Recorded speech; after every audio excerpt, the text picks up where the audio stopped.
कि यह गाना की या तो उस चैनल से डिलीट करा दिहल जाओ। जैसे विकास सिंह जी कहनी है कि हिट खातिर, तो वैसे तो हिट के मशीन कहल जाला खेसारी लाल यादव जी के। तो खेसारी लाल यादव जी रोवा से निवेदन बा कि ऐसन का अश्लील भरल देवी गीत ना गाई, और हिट मशीन लगातार हिट गाना देनी वहाँ के लोकगीत होके देवी गीत होके, लेकिन कहीं से कहीं तक देवी गीत शोभा नहीं दे।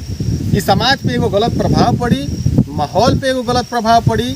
तो यह से निवेदन बा खेसारी लाल यादव जी से कि ऐसा का देवी गीत तो ना होके के चाहिए और ना बाजे के चाहिए। सबसे बड़ा मानी कृष्णा बेदर्दी जी वहाँ से भी निहोरा रही कि ऐसा का गीत एक बात से ना लिखी, आ लिखल कहीं से कहीं तक उचित नहीं है। जैसे कि अभी थोड़े दिन पहले हमने के सुनिए से कि पीके आर्यन जी जौन एगो गीत लिखले रही है देवरा ढोड़ी चटना बा, जौना से इतना ना प्रताड़ित कर दिया गई लोकल रिपोर्टर के तरफ से कि आज वहाँ के मैक्सो हॉस्पिटल पटना में एडमिट बनी, और कौना रीजन से एडमिट बनी ये तो साफ जाहिर होता, लेकिन का बीमारी बा अभी तक ले जाहिर ना भई। काहे वहाँ के एडमिट भनी, काहे वहाँ के हार्ट अटैक के सिम्टम आए।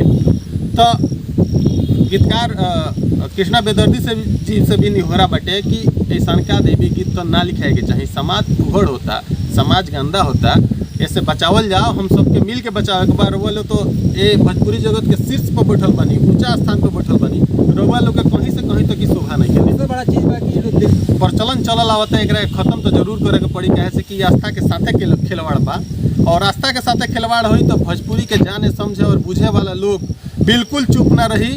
ई रोवा लोग से निवेदन बा कि यह गाना की या तो उस चैनल से डिलीट करा दिहल जाओ, आ ना तो ऐसा का गाना दोबारा से फिर ना गावल जाओ। क्या कहे के चाही?